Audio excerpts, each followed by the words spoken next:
여러분은 만약 집에서 출근 준비를 하는데 누가 여러분의 자동차를 훔치려는 모습을 목격하면 어떻게 하실 건가요? 오늘 다룰 사건은 징역 6년에서 무기징역, 문자 그대로 역전재판이 발생했던 사건입니다. 이 남성의 이름은 이타바시 유타. 그의 과거에 대해선 그다지 알려져 있지 않지만 성실한 타입의 인간은 아니었던 모양인지 그는 과거부터 절도 등의 범죄 이력이 있었던 다소 문제가 많은 인물이었습니다. 2013년 무렵 그는 마루야마 카즈히로라는 인물이 만든 자동차 절도 그룹에 가입해 범죄를 저지르게 되었는데요.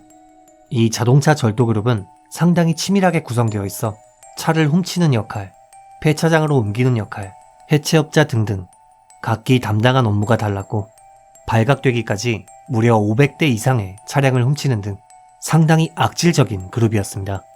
그리고 이 이타바시란 인물은 차량 탈취, 운전, 운반이라는 범행의 실무적인 부분에 있어 핵심적인 역할을 했죠. 또한 이들은 주로 인기가 많은 차종을 노렸고 우선 차량을 훔쳐 폐차장으로 끌고 간 뒤 중요 부품을 빼돌린 후 남은 차량을 폐차해 돈을 버는 방식으로 피해자들이 상당히 많았다고 합니다. 아무튼 이런 범죄 그룹에 속한 그는 2013년 2월 22일 평소처럼 절도에 나서게 됩니다. 이날 아침 6시 54분경 이타바시는 치바현 카시와시의 한 아파트 주차장에서 스바루의 인프레사라는 인기 차종을 훔치기 시작했습니다. 또한 그와 동행한 공범들 역시 다른 한 대의 차량을 훔쳤고 이들이 시동을 걸고 도망치려던 찰나 갑자기 한 남성이 아파트에서 맨발로 헐레벌떡 뛰어나와 자동차 본네트에 매달렸습니다. 이 남성은 이타바시가 훔친 자동차의 주인이었던 31살의 회사원 야스다 사토시 씨였는데요. 당시 야스다 씨는 집에서 출근을 준비하던 와중 문득 자기 차의 엔진음이 들리는 것을 이상하게 생각해 창문 밖을 내다보았고 이내 수상한 남성들이 자기 차량을 훔쳐가려는 것을 목격. 신발을 신을 틈도 없이 집 밖으로 뛰쳐나와 이를 저지하려 했던 것입니다. 한편 범인 그룹은 각기 다른 절도 차량에 나눠 탄 상태로 야스다 씨의 차량을 운전하던 것은 이타바시였는데요. 이타바시는 도망치려던 찰나 갑자기 차 주인이 본네트에 달라붙자 50m 정도를 급발진한 뒤 급브레이크를 밟아 야스다 씨를 본네트에서 떨어뜨리려 했고 이를 몇 번이고 반복한 끝에 끝내 그를 차에서 떨어뜨렸으며 결국 그를 그대로 밟고 지나간 후 도주했죠. 문제는 매달린 차량에서 추락한 야스다 씨가 이로 인해 머리에 중상을 입었고 결국 사건 발생 일주일 만에 세상을 떠났다는 점입니다. 당시 경찰은 이 사건을 조사하며 한 가지 의미심장한 부분을 발견했는데요.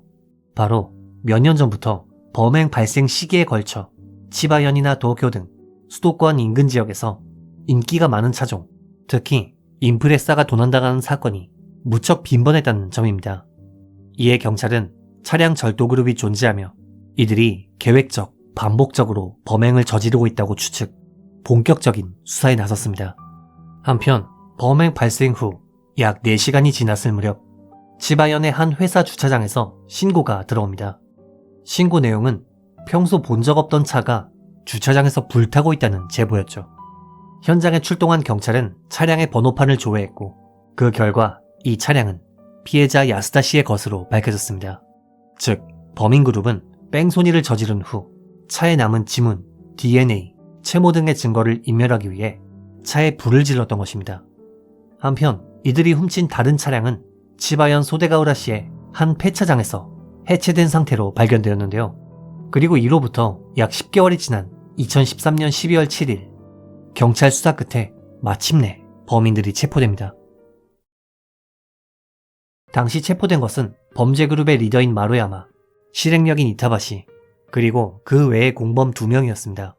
이후 수사 과정에서 여죄를 조사한 결과 실제로 이들은 수도권에서 발생해왔던 차량 절도 사건의 주범들이었는데요.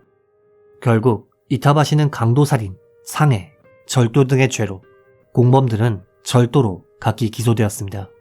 기소 단계에서 이타바시는 내가 피해자 차를 운전했다 라며 범행을 인정했습니다만 막상 재판이 진행되자 그는 갑자기 말을 바꾸어 차는 내가 운전한 게 아니다 라며 절도 사실은 인정하되 강도살인 혐의를 부인했습니다.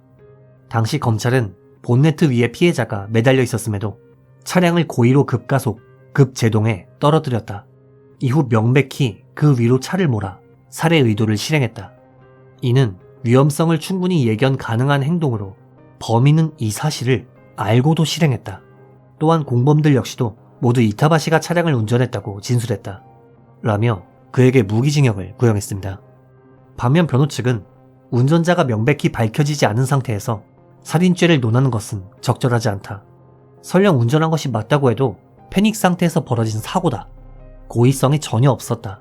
라는 말로 강도살인죄가 성립하지 않는다고 주장했는데요.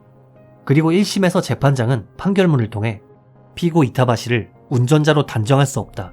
라며 차량 절도죄만 인정, 징역 6년형을 선고했습니다. 참고로 당시 재판에 참석한 이타바시는 선고 내용을 듣고 재판장에게 큰 소리로 감사합니다! 라고 외쳤다고 하는데요. 차를 훔쳐서 사람을 들이받고 도주한 다음 방화로 증거인멸까지 했는데 징역 6년이라 진짜 어처구니가 없죠. 결국 판결을 납득할 수 없었던 검찰은 즉시 항소했고 2016년 8월 고등법원은 자기들이 봐도 말도 안 된다고 생각했는지 기존 판결을 파기하고 사건을 지방법원으로 돌려보냈습니다. 그리고 2019년 1월 마침내 환송심 재판이 시작되었죠. 당시 이타바시는 기존 주장대로 혐의를 부인했지만 오랜 기간 준비한 만큼 검찰 측의 준비는 완벽했는데요. 당시 검찰은 이타바시가 쓴 한 통의 자필 편지를 증거로 제출했습니다. 이 편지는 이타바시가 다른 공범들에게 보낸 것으로 나 대신에 네가 운전했다고 좀 해줘 라는 대신 죄를 뒤집어 써달라는 내용이 쓰여 있었죠.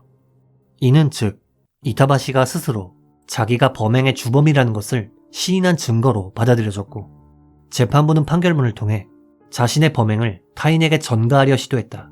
사망 결과를 예측하고도 실행한 미필적 고의에 해당한다. 이는 강도살인죄 적용이 타당하다. 라는 말과 함께 검찰의 구형대로 무기징역을 선고했습니다. 그리고 이타바시는 즉시 항소했죠. 하지만 항소심은 기각되었고 이후 상고마저 기각되어 2020년 9월 이타바시의 무기징역이 확정됩니다. 1심 판결에서 징역 6년을 선고받고 감사합니다 라고 외쳤던 이타바시. 결국 그가 무기징역을 선고받자 당시 일본 언론에선 환송심의 교훈적인 사례다, 역전재판 그 자체다 등의 보도를 했으며 피해자 유족들 역시도 언론과의 인터뷰에서 형량이 바로잡혀서 정말 다행입니다 라는 말을 남겼습니다.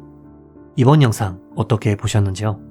비록 무기징역이 확정되긴 했지만 1심에서 6년 받았다고 기뻐했던 인간에게 과연 진정한 반성이 있었을까요? 피해자분의 명복을 빌며 영상을 마칩니다. 규미사였습니다.